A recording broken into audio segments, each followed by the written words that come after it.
صلی اللہ علی محمد صلی اللہ علیہ وسلم۔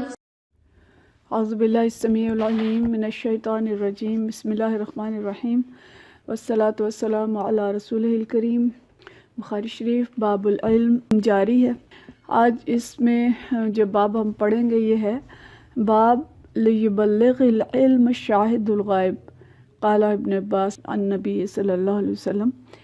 اور یہ باب ہے کہ حاضرین کو چاہیے کہ وہ علمی بات ان لوگوں تک بھی پہنچائیں جو غیر حاضر ہیں۔ اور یہ بات حضرت عبداللہ بن عباس رضی اللہ تعالیٰ عنہ نے نبی کریم صلی اللہ علیہ وسلم سے روایت کی۔ یعنی یہ باب اس بارے میں ہے کہ جو دینی اور علمی بات معلوم ہو کسی علمی مجلس میں یا کسی بھی طریقے سے، تو وہ ان لوگوں تک بھی پہنچائیں جو اس علمی مجلس میں موجود نہیں یا جنہوں نے اس بات کو نہیں سنا اور اس وقت وہ غائب ہیں۔ اس باب میں 2 احادیث لائے ہیں امام بخاری، حدیث نمبر 104 اور 105 انشاءاللہ جو آج ہم دیکھیں گے۔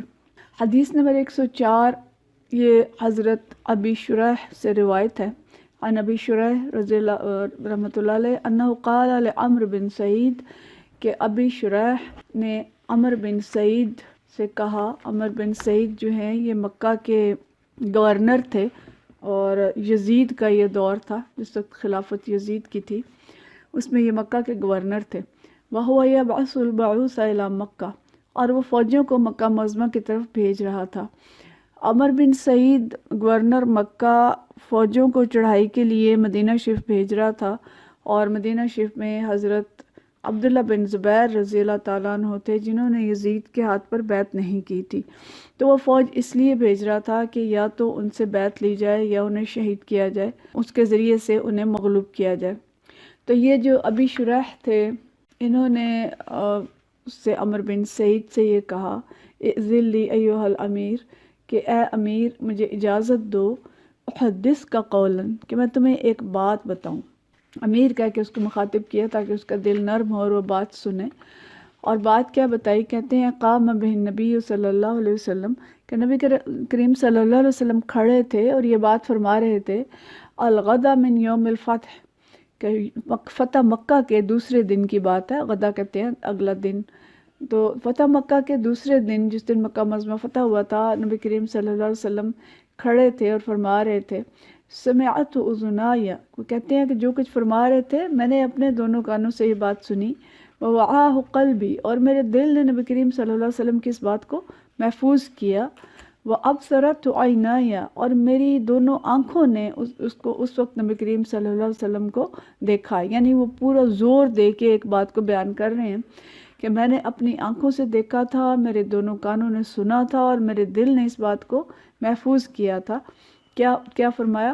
حمد اللہ واثنا علیہ، کہ نبی کریم صلی اللہ علیہ وسلم نے اللہ تعالیٰ کی حمد بیان کی اور اللہ کی ثنا بیان کی، اور پھر فرمایا ان مکہ تحرمها اللہ، کہ اللہ نے مکہ کو حرام قرار دیا ہے، ولم یحرمها الناس، لوگوں نے اس کو حرام نہیں کیا۔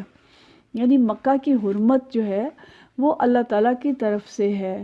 فلا یحل لامری، اور کسی شخص کے لیے یہ جائز نہیں ہے کہ وہ اس کو حلال قرار دے لے۔ یؤمن باللہ والیوم الآخر، کو کوئی شخص جو اللہ تعالیٰ اور یوم آخرت پر ایمان رکھتا ہے اس کے لیے یہ بات جائز نہیں ہے کہ وہ اس حرمت کو ختم کر دے۔ اللہ ہی اس کو ختم کر سکتا ہے، کوئی انسان اس کی حرمت ختم نہیں کر سکتا۔ اور حرمت کیا ہے؟ ان یسفک فیہا دما، کہ وہ مکہ میں خون ریزی کرے، ولا یعضد بہا شجرۃ، اور مکہ معظمہ میں کسی درخت کو کاٹے۔ مطلب یہ کہ مکہ معظمہ میں نہ تو خون ریزی کرنا جائز ہے، کسی کا قتل جائز ہے، اور نہ مکہ معظمہ کے درختوں کو کاٹنا جائز ہے۔ فَإِنْ أَحَدٌ تَرَخَّصَ، اگر کوئی اس سے رخصت حاصل کرنا چاہے، لقتال رسول اللہ صلی اللہ علیہ وسلم فیہا، کہ نبی کریم صلی اللہ علیہ وسلم نے اس کے اندر جو قتال کیا تھا فتح مکہ کے دن، تو اس سے کوئی جواز لینا چاہے کہ جی نبی کریم صلی اللہ علیہ وسلم نے بھی تو فوج لائی تھی اور وہاں پہ کچھ لوگوں کو قتل کیا تھا، تو ہمارے لیے بھی جواز ہے کہ ہم بھی چڑھائی کر سکتے ہیں۔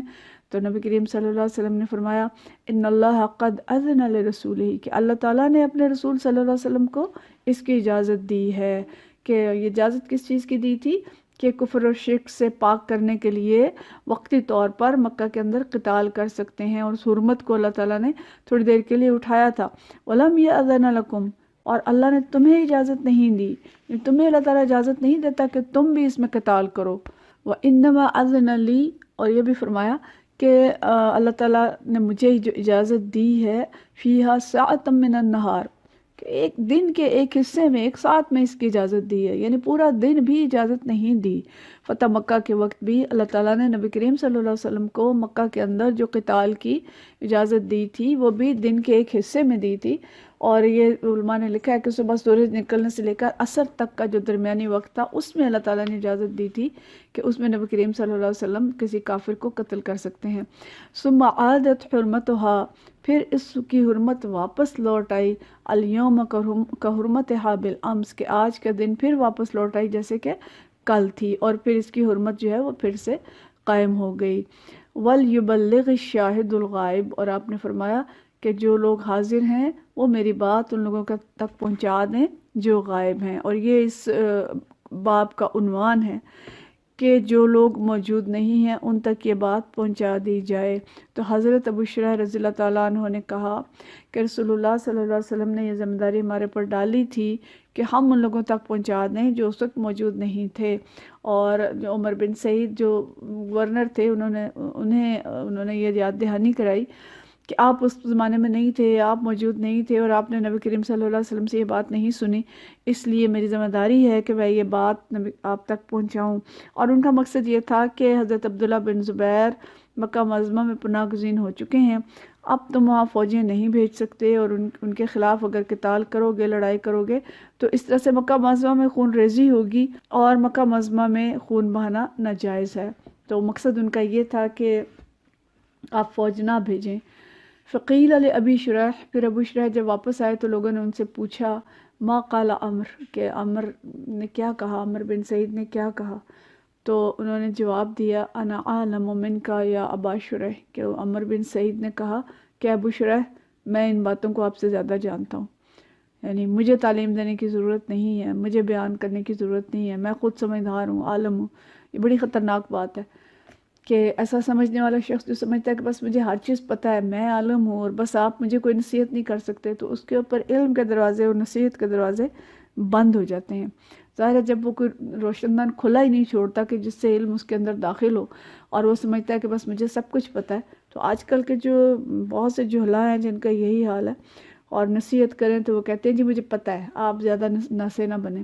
تو یہی حال اس شخص کا تھا جو اس وقت مکہ کا گورنر تھا، اور ساتھ ہی اس نے کہا کہ لا یعیذ عاصبا عاصیا، کہ مکہ کا شہر کسی نافرمان کو پناہ نہیں دیتا، ولا فارا بدم، اور کسی ایسے شخص کو پناہ نہیں دیتا جس نے جو قتل کر کے فرار ہوا ہو اور مکہ میں پناہ گزین ہو چکا ہو۔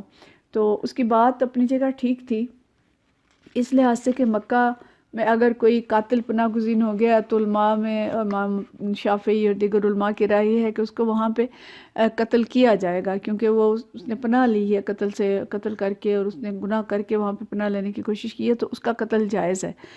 اور اس طرح اگر کوئی چوری کر کے گیا ہے وہاں، لوٹ مار کر کے، تو اس کو بھی پکڑا جا سکتا ہے۔ لیکن اس وقت اس شخص کا جو خیال تھا کہ عبداللہ بن زبیر رضی اللہ تعالیٰ عنہ کو قتل کرنا ہے، تو ان دونوں میں سے کوئی بات بھی ان پہ صادق نہیں آتی تھی، نہ تو وہ قاتل تھے اور انہوں نے قتل کر کے وہاں پہ پناہ لی تھی، اور نہ وہ کوئی چور اور ڈاکو تھے۔